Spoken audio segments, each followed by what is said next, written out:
ইসলামী যুব আন্দোলন বাংলাদেশ শিবালয় উপজেলা শাখার কর্তৃক আয়োজিত আজকের সম্মেলনের সম্মানিত সভাপতি এবং উপস্থিত আছেন ইসলামী আন্দোলন বাংলাদেশ মানিকগঞ্জ জেলা শাখার সংগ্রামী সভাপতি হাফেজ মোহাম্মদ শহীদুল্লাহ সাহেব, আরো উপস্থিত আছেন ইসলামী যুব আন্দোলন বাংলাদেশ মানিকগঞ্জ জেলা শাখার সম্মানিত সভাপতি জনাব মিজানুর রহমান, আরো উপস্থিত আছেন ইসলামী আন্দোলন বাংলাদেশের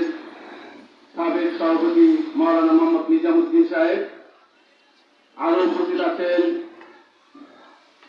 উলামা মাশায়েখ আইম্মা পরিষদের সম্মানিত সভাপতি মুফতি মোহাম্মদ নিজামুদ্দিন সাহেব এবং আরো বাংলাদেশ মুজাহিদ কমিটি সহ আরো ইসলামী আন্দোলন সহ উপজেলা নেতৃবৃন্দ আছেন এবং উপস্থিত আছেন আজকে আমাদের যুবক ভাইয়েরা। সবাইকে আজকের এই সম্মেলনে উপস্থিত হওয়ার জন্য আমি রক্তিম শুভেচ্ছা জানাচ্ছি। আজকে আসলে একটা খুশির দিন আমাদের জন্য, এই জন্যই যে শিবালয় উপজেলা একটা ইসলামী আন্দোলনের একটা কমিটি একটা অফিস করতে পেরেছে, আমাদের একটা বসার স্থান হয়েছে। ইতিপূর্বে সকলেই আমরা সম্মিলিতভাবে চেষ্টা করেছি, দেখা গেছে আমরা বিভিন্ন কারণে ওই স্বৈরাচারী সরকারের বিভিন্ন হুমকি দামকির কারণে দেখা গেছে আমাদের কোনো অফিস ভাড়া দিতে চাই নাই, কিন্তু আজকের এই পট পরিবর্তনের প্রেক্ষিতে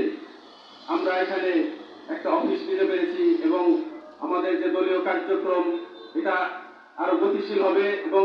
সবাই আমরা সুন্দরভাবে আমাদের ইসলামী আন্দোলন, যুব আন্দোলন, ইসলামী ছাত্র আন্দোলন সকলের কার্যক্রম যাতে সুষ্ঠুভাবে সুন্দরভাবে যাতে এখানে পরিচালিত হতে পারে, এই জন্য সকলের সহযোগিতা কামনা করছি।